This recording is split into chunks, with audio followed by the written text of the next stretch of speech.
oh, yeah, yeah, yeah. Oh, oh, oh, oh, oh, oh, oh, yeah, oh, yeah. Oh, baby, baby, baby, yeah. Oh, baby, baby, baby. The larger model can be used to carry a passenger on a journey through time. Not through space, mind you, but through time.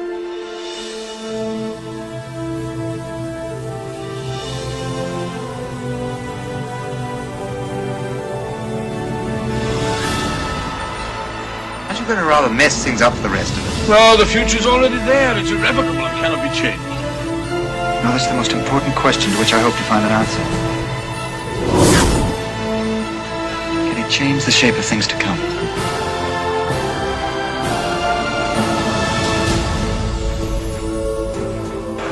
So this is man's future. To bask in the sunlight, bathe in the clear streams. Well, and why not?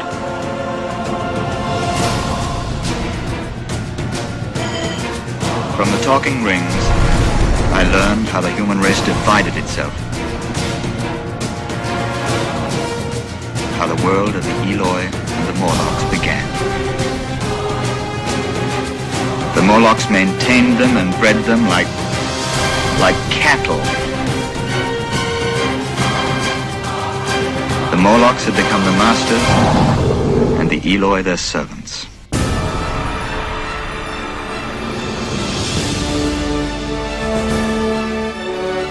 A million years, the sensitive men dying for their dreams. For what? The one characteristic which distinguished man from the animal kingdom was the spirit of self-sacrifice.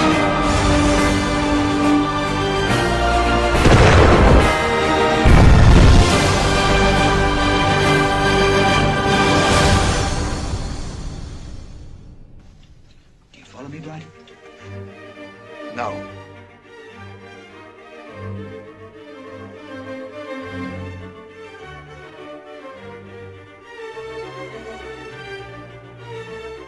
El ser humano ha sentido especial inquietud por poseer el control del tiempo desde épocas muy remotas. Hace 3.500 años, los egipcios dividieron el día en 24 horas e inventaron el reloj solar, que medía el tiempo a través de la longitud de las sombras. Con la barra orientada hacia el oeste, el sol llegaría a las 12 del mediodía, justo cuando no hubiera sombra sobre el instrumento o gnomon. De la mano del arquitecto Honorio Aguilar, experto en soleamiento, descubrimos muchos de los relojes de sol que en ocasiones pasan inadvertidos a la vista del turista y del propio sevillano. En la Plaza de América, en la Puerta Jerez, concretamente en la fachada superior de la Casa Palacio de los Guardiola, en la Catedral, en la Capillita de San José, de la céntrica calle Jovellanos y en la Iglesia de la Magdalena, nos sorprenden relojes de sol. Sí, existen verdaderas joyas, misteriosos relojes de sol que forman parte de esa Sevilla que habitualmente no vemos. En esta ocasión comprobamos cómo se proyecta el sol y cómo se media esta proyección a través de la mirada erudita del arquitecto sevillano Honorio Aguilar.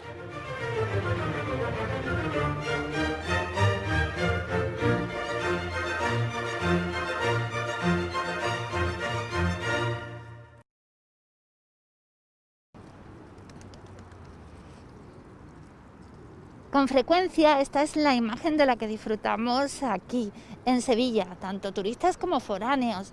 Imágenes de la Plaza de América o del casco histórico urbano de nuestra ciudad. Hoy vamos a detenernos en esa Sevilla que en ocasiones aparece desapercibida en ese primer golpe de vista. Lo vamos a descubrir justo aquí, en la Manzana de Eva. Estamos a punto de conocer uno de esos maravillosos tesoros y lo vamos a realizar, lo vamos a conseguir de la mano de Honorio Aguilar. Honorio, bienvenido de nuevo a la Manzana de Eva. Nos veíamos en Málaga. Pues nada, allí nos despedimos en Málaga y Marbella y de nuevo aquí nos encontramos en un sitio tan bonito como este.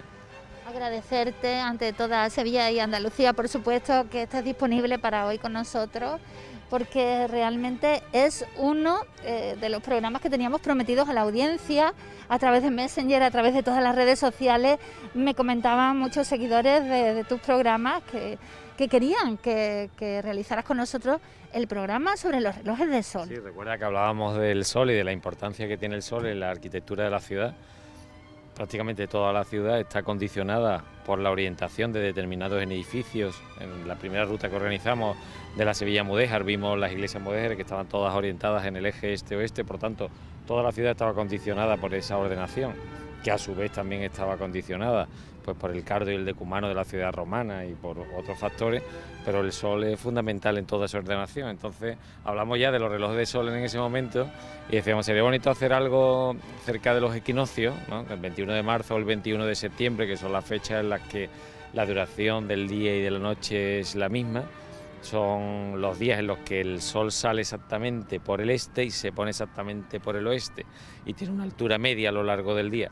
Nos parecían unos días bonitos para hacer una ruta.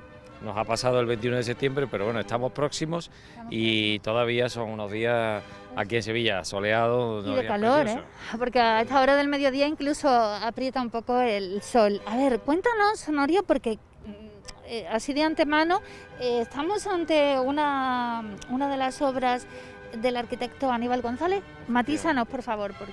Mira, me ha parecido bonito empezar aquí, primero porque es un espacio muy abierto, un espacio de la exposición del 29 rodeado por edificios, la verdad que muy interesante, regionalista, un estilo que ahora se empieza a poner en valor porque hasta hace no mucho el regionalismo sevillano ha sido un tanto denostado, ¿no? Como demasiado clásico, demasiado costumbrista o demasiado típico, ¿no? Ahora se empiezan a elaborar documentos con un nivel técnico adecuado para poner en valor estos edificios. Hay nuevos catálogos de protección, hay todo un movimiento que empieza a valorar este tipo de arquitectura regionalista. Y estamos quizá en uno de los enclaves más llamativos emblemáticos, como tú comentabas. Y dentro de eso, pues mira, una obra de Aníbal González relacionada con los cuadrantes o relojes solares. Los relojes solares se llaman también cuadrantes solares. Y es este que diseñó, es anterior a la exposición del 29, esto de 1912, se ejecutó entre 1914, se terminó en el 16. Y es un cuadrante solar, en este caso horizontal. Estamos acostumbrados a ver los cuadrantes solares, los relojes de sol en paredes verticales de palacios, de iglesias, de conventos. En este caso es una mesa.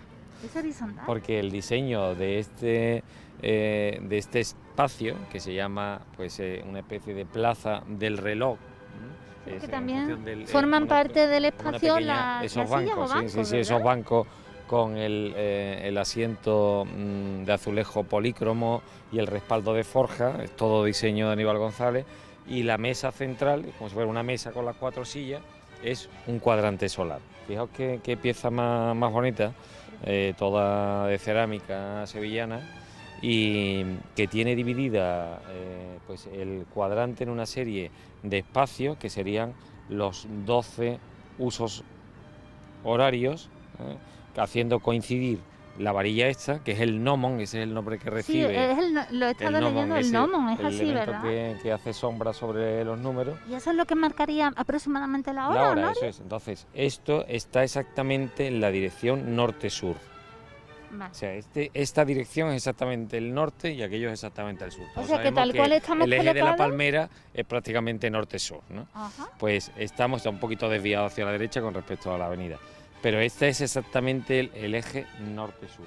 Pero además, esta varilla que tú ves aquí es paralela al eje de rotación de la Tierra. O sea, imagínate la Tierra dando vueltas alrededor del Sol y en sí misma dando vueltas en el plano de la eclíptica que se llama, pues el eje de rotación de la Tierra es paralelo a esta varilla.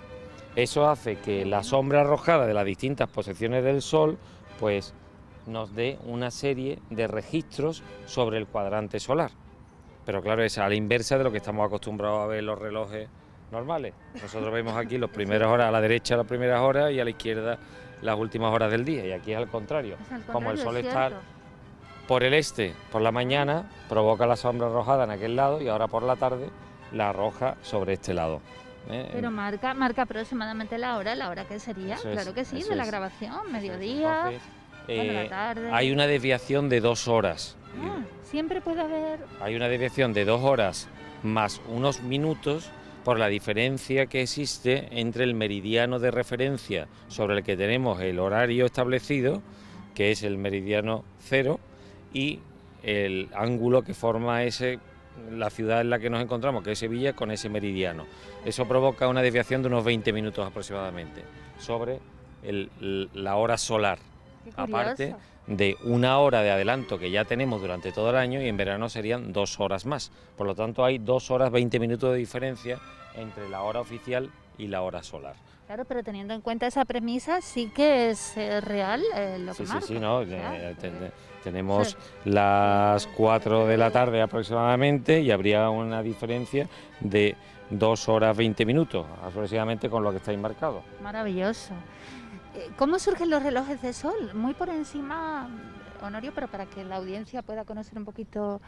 Pues mira, el origen está en Egipto, desde la pirámide de Keops, que ya está orientada en función del sol. Tenían unos instrumentos solares, eso prácticamente desde el año 1500 a.C., ya hay constancia de esos elementos que se usaban para medir el tiempo, que eran como una especie de cuadrantes solares, pero portátiles, ¿no? Que además los tenían en los templos, los sacerdotes de los templos egipcios, etcétera. Portátiles, o sea, que lo llevaban incluso con ellos. Sí, unos cacharritos pequeños, vamos. Pero vamos, prácticamente desde los sumerios ya tenían establecido la división del tiempo en 12 usos horarios, no 24, lo que hacían era 12 en principio. Tenían ya el año dividido en los 12 meses, tenían los meses divididos en 30 días, o sea, esa división del tiempo prácticamente desde el 2500 a.C. ya existía, pero desde el 1500 hay constancia ya de esos elementos, esos relojes de sol portátiles en Egipto. Y a partir de ahí toda una evolución. El mundo greco-romano pues es conocido pues desde el de Achat, es el más conocido, que es del siglo VII antes de Cristo, en el 700, 800 antes de Cristo, y hay constancia de que era un reloj solar, un cuadrante solar, y ya desde el siglo IV, V antes de Cristo hay constancia de su existencia. Aquí en España, por ejemplo, tenemos uno precioso que hay en Bailo Claudia, en la provincia de Cádiz, en un sitio maravilloso. Claudia, qué bonito, ¿no? Pues hay un Próximo cuadrante solar. a Bolonia. Eso es, Bolonia. en Bolonia, eso es, ahí hay uno del siglo I antes de Cristo, que es uno de los cuadrantes solares más interesantes que existen en la península ibérica. O sea que hoy nos estamos deteniendo en los de Sevilla, pero con Honorio podríamos recorrer toda Andalucía. Bueno, hay relojes de sol en todos sitios. Desgraciadamente no se valora lo que no se conoce, y muchos de los relojes de sol se han destruido porque no se conocía lo que eran. Tú veías ahí una cosa como que casi que no servía, no se ha valorado lo suficiente. Ahora, por supuesto, hay más conocimiento sobre los relojes de sol, y todo lo que sea conocimiento es valorar y, por tanto, proteger. Hasta ahora la protección ha sido mínima, ya hay algunos catálogos de protección en ciudades, en pueblos donde los relojes de sol empiezan a incluirse, pero hasta hace poco eso no se ha tenido en cuenta. Y la verdad que son elementos que están cargados de historia, que es una pena que se pudieran perder. En Sevilla se han perdido mucho, pero quedan 11 o 12, y 7 están en la catedral. En Sevilla hay pocos para ser una ciudad con tanto sol. Es una ciudad que se han destruido muchos, ¿no? Es más, Pero haces un recorrido, en Carmona hay reloj de sol, en Écija y en muchos pueblos pequeños quedan maravilla. algún reloj de sol todavía, y hay cosas muy bonitas. Y te sales de la provincia de Sevilla y te diría que hay más. En Cádiz, por ejemplo, hay muchísimos relojes de sol porque se han conservado mejor en la mayoría de los pueblos. El otro día estaba incluso en Tarifa, hay uno escondido en lo alto de un pináculo de la iglesia de San Mateo, de esa iglesia gótica tan bonita. Pero es que el otro día estuve en Huelva, en Sotiel Coronada, en una pequeña aldea al lado de Calaña, y un reloj de sol también precioso. O sea, en muchísimos puntos de Andalucía, te diría que en Cádiz y en Huelva se han conservado mejor que en la provincia de Sevilla, pero en Córdoba, en Málaga, en Granada, en toda Andalucía los relojes de sol son constantes, y sales de Andalucía y vas a encontrarlos también. Hay relojes de sol preciosos a lo largo de toda la península ibérica. En Galicia hay muchos, por ejemplo, y se han conservado muy bien. Al norte, Muchos relojes de qué sol. curioso. Parece que nuestra tierra tan soleada y hay en relación con Galicia hay menos, fíjate. A pesar de que aquí tenemos el sol. Vamos a hacer un recorrido precioso esta tarde y yo creo que este programa es de los memorables, como todos los que ejecutamos con Honorio Aguilar. El siguiente punto, bueno, va a ser una sorpresa. Como sorpresa va a ser lo que van a ver enseguida, porque siempre nos gusta ver Sevilla desde una perspectiva maravillosa, en coche de caballo. Por cierto, Honorio, ¿por qué los relojes de sol? Bueno, claro, tú mismo lo acabas de comentar. Son los tesoros ocultos, son como joyas que son los grandes desconocidos en parte, para el turismo cuando viene Porque no se conocían, ¿no? Y muchas veces ves la varilla, ves los números y como no te paras a pensar cómo no sabes funciona, lo que es. no sabes lo que es, pues no se valora, ¿no? Claro. Pero cada vez hay más interés sobre esto, ¿eh? Vamos a valorarlo cada vez más.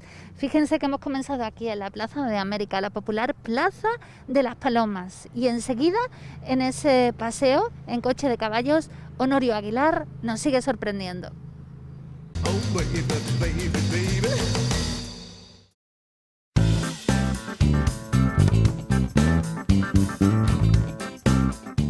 Más de 3.000 metros cuadrados donde trabajan a diario más de 20 profesionales desde hace más de 20 años. Voy a irles presentando a los distintos socios de Jaffer Auto. Benigno Guerrero, bienvenido. Buenas. A este programa La Manzana de Eva. Bienvenidos Carlos Guerrero y Juan Morilla. Sois socios de Jaffer Auto.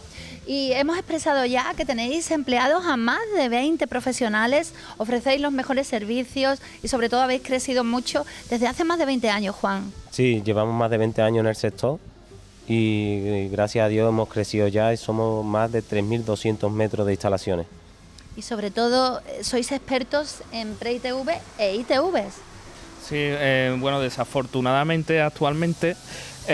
tú sabes, el tema de la agilidad con los coches y para preparar para la ITV y las inspecciones rigurosas actuales, pues el coche hay que tenerlo a punto y bueno, prepararlo en condiciones, ¿no?, para las inspecciones. Y qué mejor opción que dejarlos en las buenas manos de Jaffer Auto, Juan. Sí. Sobre todo porque tenéis además muchos coches de cortesía, vehículos de cortesía. Sí, prestamos servicio de coche de sustitución totalmente gratuito, en el cual tenemos más de 20 vehículos. Perfecto. Y trabajáis con todas las compañías de seguro, ¿cierto? Trabajamos con todas las compañías y somos concertados de todas las compañías de seguros.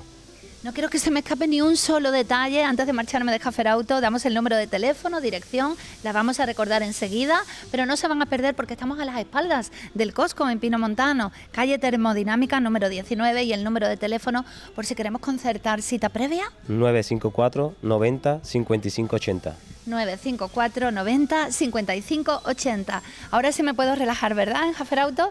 Pues aprovecho venirnos para dejar mi coche, que me toca ya en la ITV, y como tú sabes que no paro con la tele de un lado para otro, lo dejo en buenas manos. Te vais feliz, te vamos a dejar un coche gratis, magnífico, nuevo, y te lo vamos a arreglar y te vamos a pasar la ITV también, porque no haya problema. Perfecto, pues dejo mis llaves aquí en Jaffer Auto, mi taller de confianza en Sevilla. Muchísimas gracias. Y mientras tanto, pues me quedo aquí esperando en este coqueto asiento de Jaffer Auto en la calle Termodinámica número 19. Ahora sí que puedo respirar tranquila todo el año, porque estoy en Jaffer Auto, mi taller de confianza en Sevilla.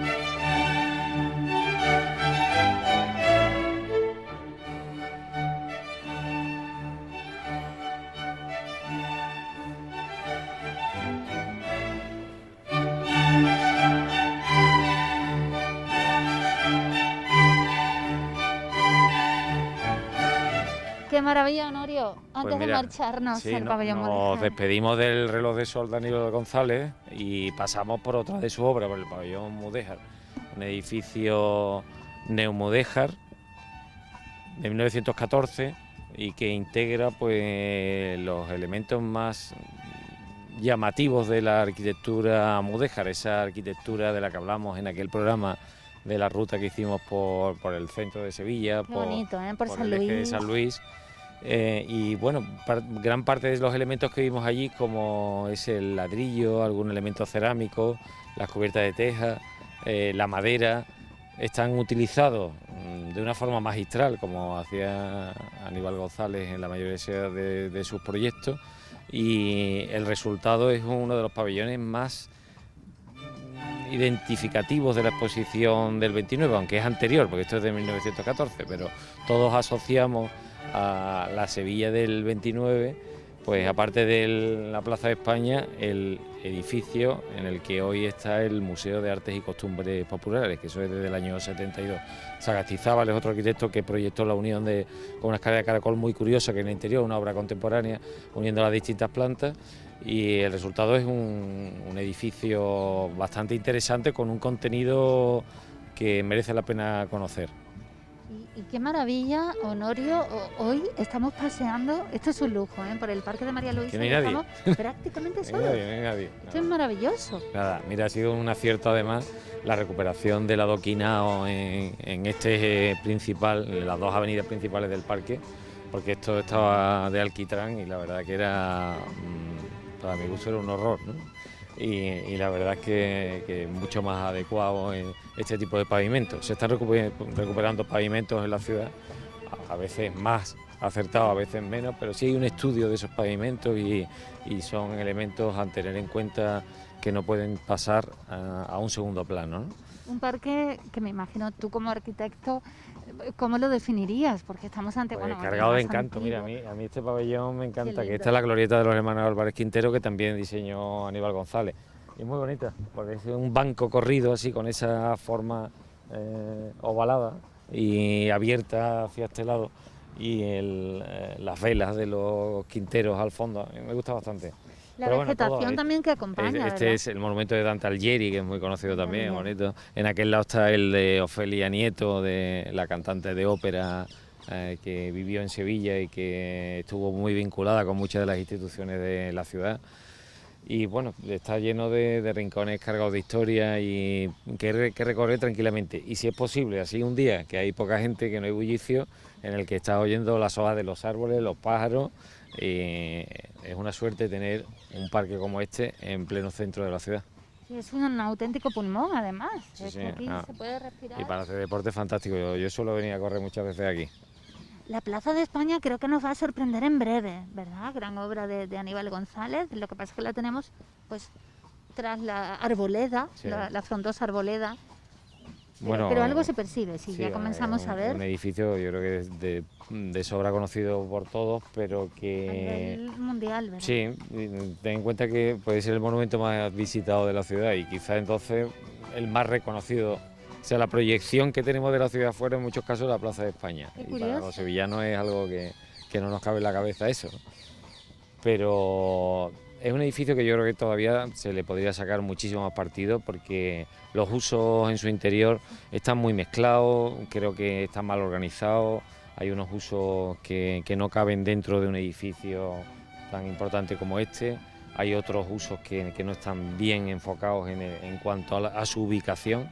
Y por supuesto yo sería partidario de una de las piezas que podría ser importante para revitalizar este edificio, porque ahora mismo lo concebimos como plaza, pero como edificio la gente sabe que hay una En cosa, el que hay una interior, cosa, sí, sí, hay eso cosas, una mezcla de cosas que muchas veces ni recordamos todo lo que hay metido.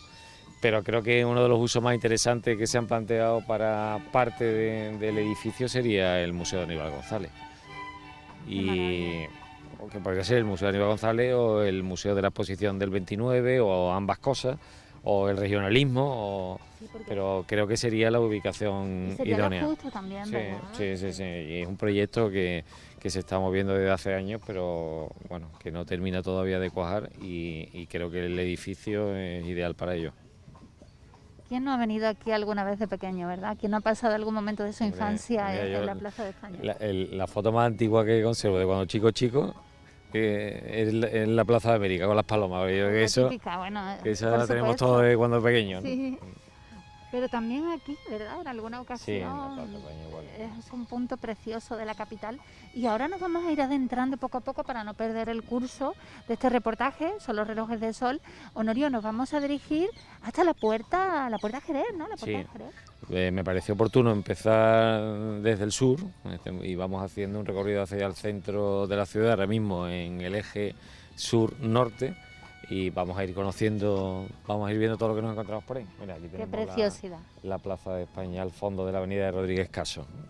Y bueno, el parque está lleno de rincones bonitos. Mira, este punto de lectura está muy curioso, ¿sabes? Igual que antes había muchos módulos junto a los bancos en las distintas glorietas con libros que todavía se han ido reponiendo de vez en cuando, pero que, bueno, desgraciadamente la gente se los ha llevado, desaparece.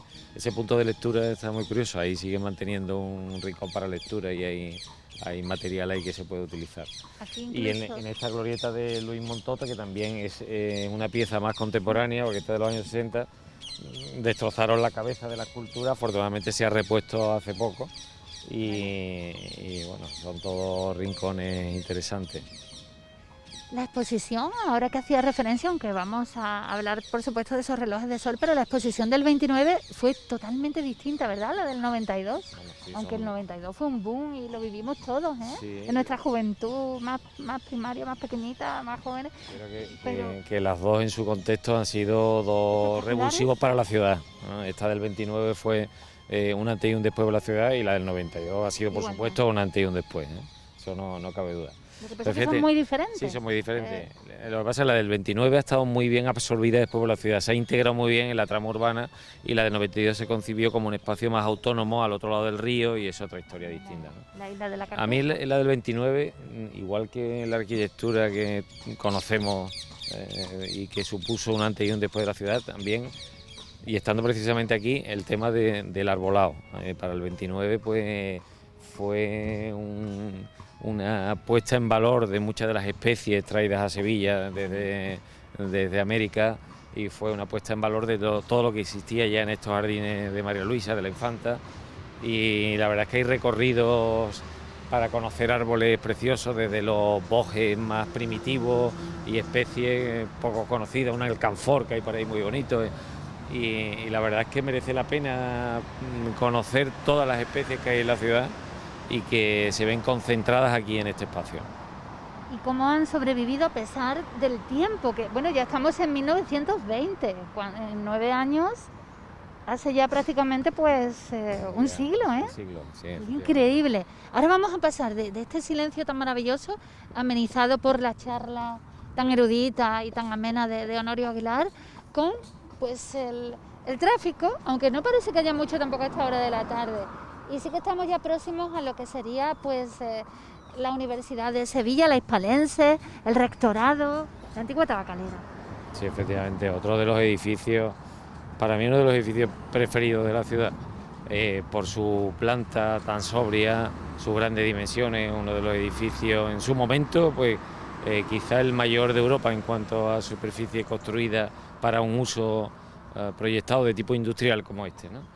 Y un edificio con un diseño muy elegante, muy sobrio, con una composición muy clásica de fachada, que se ven cortadas por las portadas en las distintas fachadas, y que es precisamente la portada que da al norte, que es la de la calle San Fernando, la que cobra protagonismo porque es la más conocida, la portada principal, y se ha convertido en el símbolo también de la Universidad de Sevilla, donde está el rectorado. Qué maravilla, porque aquí vamos a ver incluso algunos pabellones, ¿verdad? Sí, ese Creo que de es el de Portugal, Portugal. con esa cubierta de teja vidriada tan característica. Pero aquí está todo lleno de elementos singulares, porque mira, esas esculturas de aquí son de Pérez Comendador. Pérez Comendador es un escultor de Hervás, de la provincia de Cáceres, pero que se asienta aquí en Sevilla. Además, su esposa Magdalena Lerroux también era escultora y fue profesora en la Facultad de Bellas Artes de Sevilla. Y hay toda una obra de Pérez Comendador poco conocida en la ciudad en cuanto a esculturas urbanas, y ese es uno de los mejores ejemplos, ¿no? Ese que está ahí en el lado sur de este espacio. Ahora sí que Rodrigo puede... Bueno, estaba viendo también yo, fíjate qué curioso, el casino de la exposición. Sí. Se ve también allá al fondo. Y no sé si ahora, sí, camino de la Puerta Jerez, vamos a poder pasar, pregunto, por San Fernando, o tenemos que hacer el circuito. Sí, vamos por San Fernando hacia la Puerta de Jerez. O sea que vamos a poder ver el Rectorado, una de las puertas más emblemáticas, como tú comentabas, de la Universidad Hispalense, de la Universidad de Sevilla. Y hablando un poco de los relojes del sol, ¿qué es lo que nos vamos a encontrar en la Puerta Jerez? Cuéntanos. Pues ese es un reloj muy sencillo, es el reloj mucho más moderno, pero que lo que hace es coronar la portada de la casa de Guardiola, del Palacio Guardiola, y en una composición bastante equilibrada se encaja ese reloj de sol. Hay edificios contemporáneos de los años 70, 80, incluso posteriores, que han incorporado también relojes de sol en sus diseños, y al igual que este, por ejemplo, hay uno en la calle Marqués de Parada, a la que no vamos a llegar, pero que si pasáis por allí os recomiendo que echéis un vistazo. Está en la misma acera del edificio de Plaza de Armas y junto a la calle Segovia. Y es en el pretil de esa azotea hay un reloj de sol. ¿Nos hemos sabido adaptar los sevillanos al nuevo entramado de la circulación viaria? Hay proyectos mucho más ambiciosos, hay un proyecto precioso aquí que ocultaba el tráfico por completo. ¿Sí? ¿En todo lo que era esta Sí, zona? todo este espacio, y que el tráfico pasara a ser subterráneo, y es un proyecto que yo creo que es perfectamente viable. La verdad que ganaríamos aquí uno de los espacios abiertos de la ciudad más interesantes. Ahora mismo está destrozado por el tráfico. Mira, el otro día hacía yo una ruta dentro de la Semana de Arquitectura, colaboro con el Colegio de Arquitectos todos los años, y en este año 2020 he hecho una sobre las plazas de las de desamortización, y empezamos en la Puerta Real. Hicimos un recorrido por las plazas de Sevilla que son resultado de procesos desamortizadores, sobre todo el de Mendizábal de 1835, ¿no? Y ahí está pues la plaza del museo, por ejemplo, o la propia Plaza Nueva. La Plaza Encarnación también es consecuencia de esa desamortización. Pero empezamos en la Puerta Real y estábamos hablando de las murallas sucesivas que ha tenido la ciudad a lo largo del tiempo. Primero veíamos, hay que ver la muralla, que era la cerca de la ciudad, lo que eso supondría para la ciudad. Hoy la vemos con un aire un poco nostálgico, decimos qué pena que se hayan tirado las puertas, pero para el habitante del siglo XIX, cuando esa muralla se tira en 1868, que fue con la Revolución Gloriosa, pues era una liberación, ¿no? Era una liberación porque la ciudad estaba agobiada por la muralla. Otra cosa es que se hubieran dejado las puertas, ¿no? Claro. Aunque la muralla en gran parte está todavía detrás de muchas de las casas, ¿no? Casi en un 80% está conservado. Pero curiosamente fue algo positivo para abrir la desahogo, para... Después vino una nueva muralla, que era la vía del tren. Toda la parte este, verdad, toda la parte este de la ciudad, toda la calle Torneo, era una barrera brutal que Lo recuerdo de pequeña. dejaba el río pues fuera de la ciudad Totalmente, completamente. no, apenas si ibas caminando se no lo veía, podías no se ver. veía. Estaba la valla del Es tren cierto. y la vía del tren. ¿De eso Por cuánto tiempo puede hacer aproximadamente, Eso, Honorio, que bueno, se derriba y... Eso para el 92 empezaron las obras. en el efectivamente, 80 y es tanto, y cierto, con el con 92 motivo de la cuando se Expo. abrió la calle Torneo. Entonces se creó cuando la vía del tren una nueva muralla que se ha destruido.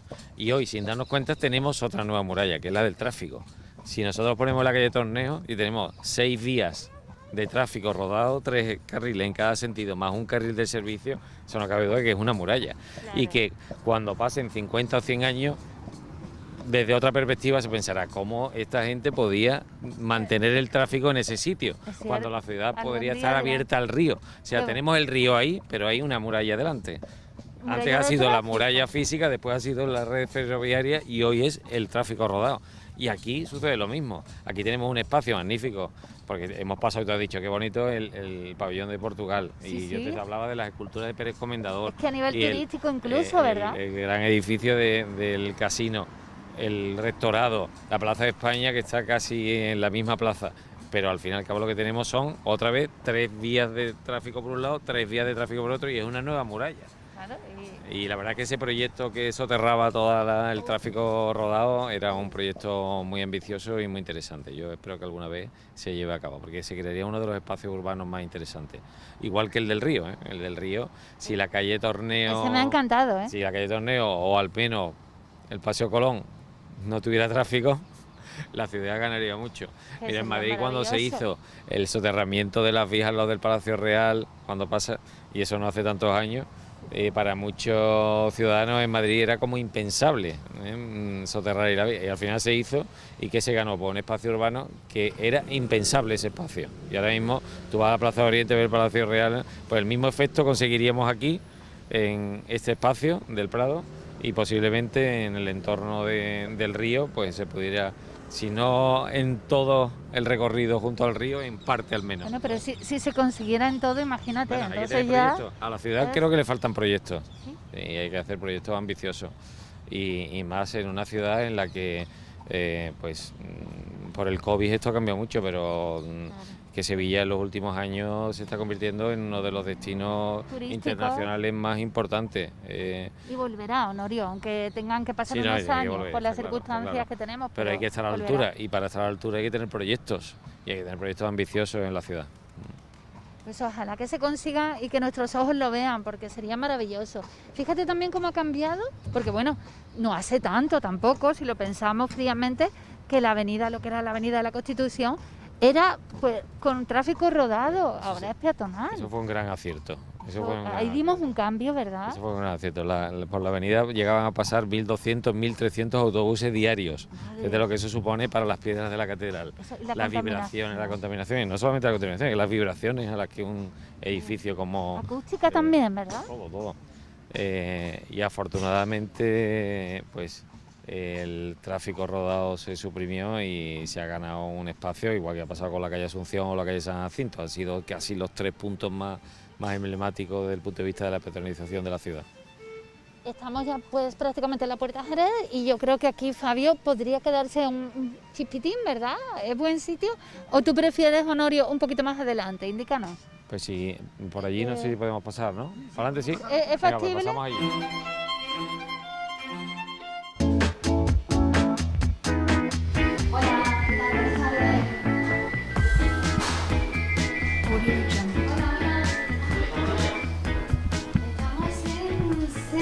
Por fin en la calle Química número 19 y vamos a poder saludar a los empresarios Benigno y Carlos Guerrero, que están aquí reunidos precisamente. Vamos a darle un hola maravilloso porque estamos presentando, muy buenas tardes a toda la audiencia, la empresa de Selecom. Correcto. Hola, buenos días a todos. Buenos días, ¿qué tal? Buenas tardes, porque más o menos nos ven siempre los sábados por la tarde, los domingos en redifusión, al mediodía y también los lunes, con lo cual, buenas tardes, un hola siempre sabe bien. Selecom, ¿a qué se dedica exactamente? Bueno, Carlos Benigno. Sí, Selecom es una empresa que tiene ya más de 30 años. Nos dedicamos a servicios integrales de generadores, de alta tensión. Los grupos electrógenos somos una empresa número 1 en Andalucía y Extremadura, trabajamos casi en toda España y después instalamos los generadores llave en mano absolutamente desde lo que es la instalación hasta la puesta en marcha. Y ahora mismo estabais cociendo algún tipo de tema importante porque me consta que salváis incluso vidas. Sí, fíjense bien, porque llevan el mantenimiento de hospitales incluso, y si se va la luz, ¿qué es lo que sucede en esos momentos?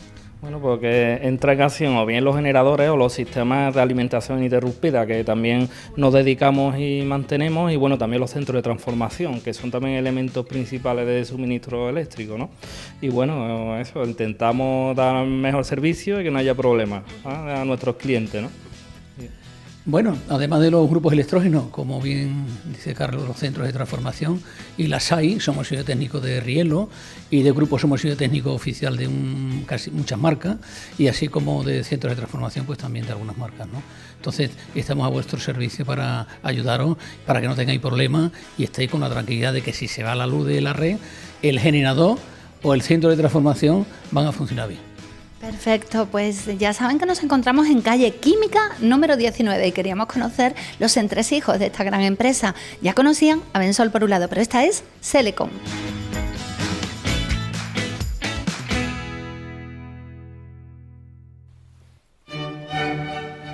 Honorio, estamos ya en la Puerta Jerez. Y además oyendo el agua, de sol y agua tenemos hoy. Porque la verdad es que el tráfico, como últimamente hay tan poco tráfico, la verdad es que es muy agradable.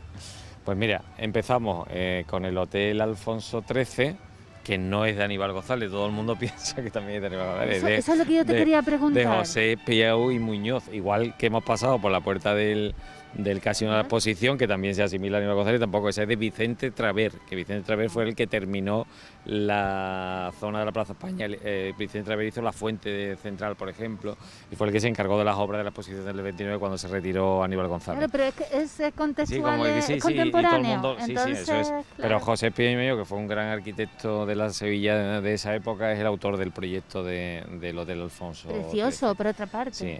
Mira, también estos arquitectos, si te vas al cementerio, hay también un recorrido precioso a hacer por allí, porque la mayoría de los panteones, que son casi pabellones de arquitectura, como ejemplos de arquitectura en pequeñas dimensiones, de todos los arquitectos más afamados de la ciudad, y me estoy acordando de uno de los panteones más bonitos, que es el Conde de Pradere, que es de José Pío y Muñoz de 1912, que está declarado en ruina por el ayuntamiento hace no sé cuántos años, que está en el olvido y que el ayuntamiento no ha hecho nada ni inventariarlo siquiera.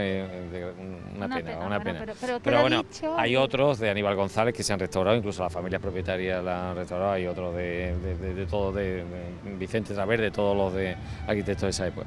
Pero estamos en un espacio urbano que está cargado de historia, porque además del hotel tenemos otro edificio ahí en la esquina que vemos casi como que no pega aquí en Sevilla, ¿verdad? Porque parece un edificio del barrio de Salamanca. Es que su autor es Jacobo Gabriel La Saleta, que es el autor de varios edificios en la ciudad, también de esa época, 1912, 1914, en este caso es el Palacio Yanduri, y que tiene un diseño muy particular. Ten en cuenta que es la única fachada que está compuesta de ese modo en Sevilla, con un hueco central en el centro, ¿lo ves? La puerta de acceso, y en cambio son dos vanos abiertos arriba en ese balcón, con balaustrada superior en la planta noble, ¿no? Pues este arquitecto, que tiene unas líneas clasicistas muy interesantes, pero además es muy equilibrado, es muy sobrio, muy bueno en su diseño, hizo también el proyecto de la Cámara de Comercio, que está un poquito más arriba ahí en San Gregorio, o un par de casas para el ganadero Luis Ibarra en la calle Madre de Dios, y otra casa de aquí de la calle San Gregorio.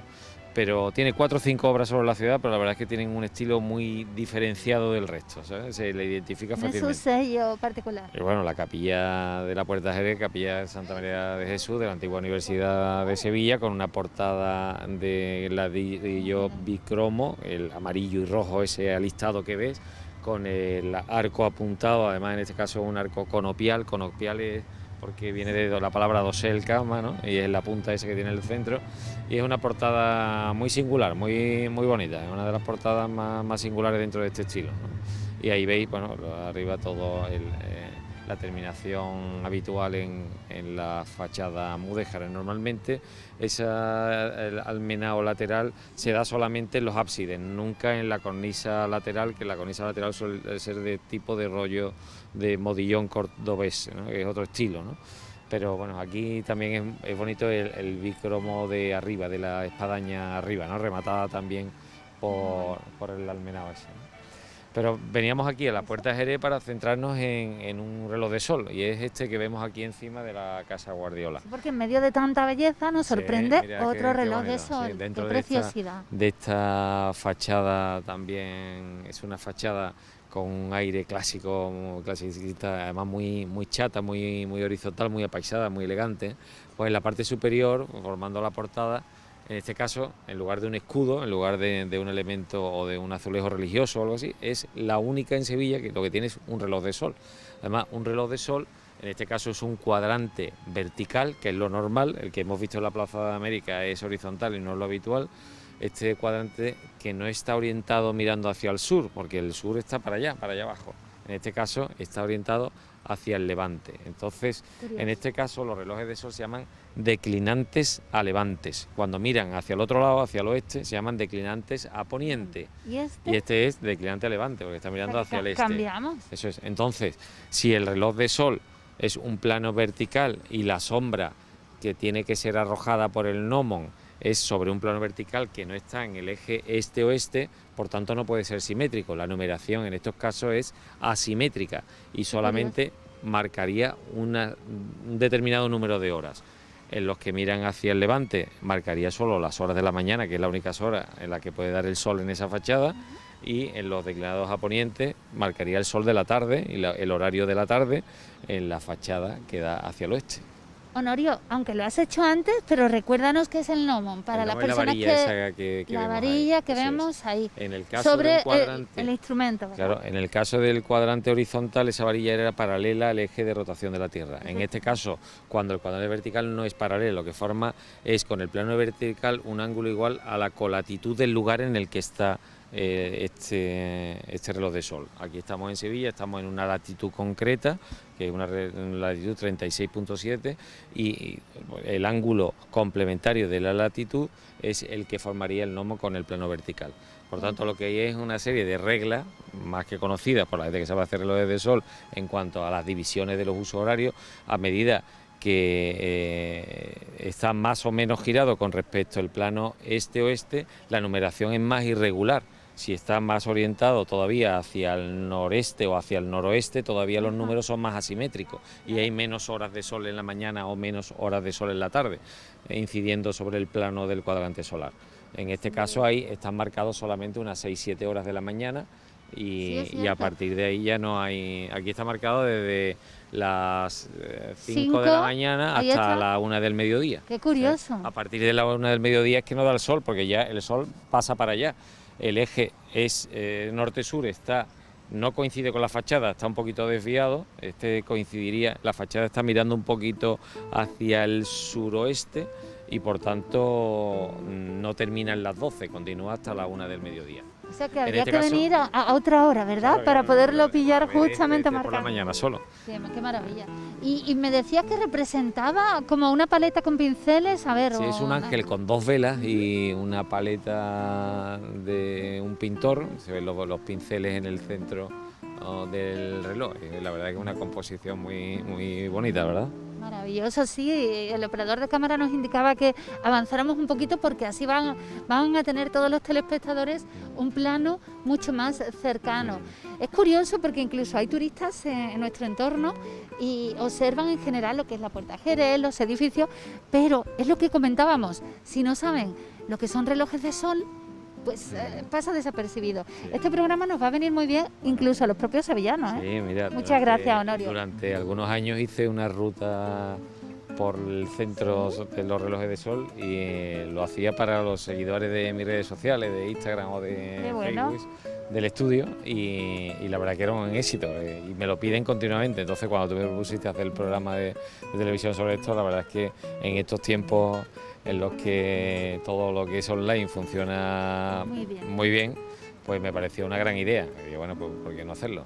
Llegaremos a muchos más sevillanos de esta forma. Claro que sí, porque además si no lo pueden ver el sábado de 6 a 7 de la tarde o el domingo en horario de redifusión, como es ahora en fin de semana, que lo están viendo, lo van a poder ver una y otra vez a través de nuestra web, a través de las redes sociales. De hecho, el programa de Málaga del verano, el programa de Marbella también, por supuesto, esa ruta Mudéjar, pues han sido uno de los programas más seguidos en lo que va de temporada de la Manzana de Eva, desde el año 2020 prácticamente, sí, 2020 es cuando hemos empezado a colaborar, Honorio, sí. Pero que sean más veces, poco a poco. Esperemos. Poco a poco. Bueno, pues antes cuéntanos, de despedirnos, simplemente, el tímpano que vemos arriba, ves el triángulo de arriba, que me remata, que hay un sol. Es que normalmente la representación del sol va asociada a esos cuadrantes solares. En muchos de los cuadrantes arriba hay un sol, o grafiado, o pintado, o tallado, y está marcando pues la importancia del astro en este instrumento solar. De hecho que importante, era una exclamación y lo vamos a recuperar aquí con nuestro compañero de cara a los telespectadores, qué importante el tiempo, no solamente en nuestra contemporaneidad, en los momentos actuales, sino ya antaño, ya se le daba valor e importancia al tiempo, ¿no? Tempus fugit. Y casi todos los relojes de sol constan de un emblema o anagrama en la parte inferior o superior y que suele estar en latín y que es una exposición acerca del tiempo, ¿no? Tempus fugit, el tiempo venidero mejor está al caer, hay mil frases bonitas. Sí, hay cosas muy bonitas. Y esas frases están en la mayoría de los relojes de sol. Este no consta de ninguna. Pero bueno, veremos otros en los que sí no lo encontraremos.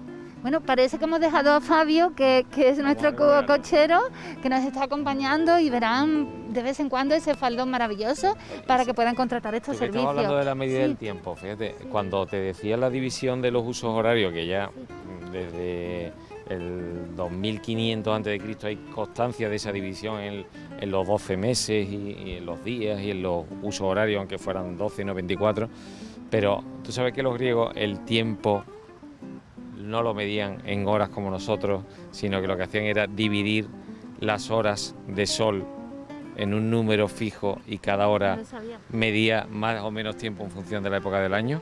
Ay, qué bueno. Ese es. Oye, pero qué diferente, ¿eh? Bueno, lo que hacían, ese horario se llama temporal y lo que hace es dividir el periodo de día en un número de horas iguales. Entonces las horas no podían durar lo mismo en invierno que en verano. Claro, porque es que ahora, actualmente, sí que observamos, ahora que llega, por ejemplo, bueno, ya septiembre, no, octubre, el otoño, el invierno, los días se van haciendo más cortos, ellos tenían en cuenta esos factores. No, ellos lo que hacían era que dividían y siempre lo por el dividían mismo para número que- de horas y al final las horas Claro. duraban menos en invierno que en verano. ¡Oh, qué gracioso! Sí, sí. Bueno, pero me imagino que como no habría eso, digo yo, o había tanto estrés como ahora. No, eso seguro que no. Mira, y luego hay tantas cosas que están influenciadas por la orientación, por el número de horas de sol, por todos esos aspectos del acondicionamiento natural que deberíamos conocerlo mucho mejor. Por ejemplo, cuando compramos una casa o cuando la orientación es fundamental a la hora de elegir una vivienda, y dentro de la vivienda es fundamental conocer la orientación y conocer qué espacio es el que debe estar orientado al sur, cuál debe estar orientado al oeste o al este o al norte, y esos conocimientos básicos es que deberían aprenderse desde el colegio. Los niños deberían aprender eso del colegio, se debería enseñar. Curiosamente no desde- se hace no se todavía, hace. ¿no, Honorio? Casi nadie sabe que los equinoccios son los únicos días que el día y la noche duran igual. Tú sueltas a alguien aquí en la Puerta Jerez y Justo aquí en la este mayoría de la momento. gente no sabría orientarse si sur, si norte, si este, si oeste. Eso. Por dónde sale y por dónde se pone el sol. En Madre cada mía. estación del año sería algo fundamental que todo el mundo debería conocer, porque es fundamental conocer eso para muchos aspectos. Estás Hasta hablando desde, incluso de la hasta desde vivienda donde de tu aparcas vida. un coche. Tú aparcas un coche y si sabes de orientación, sabes aparcarlo a la sombra.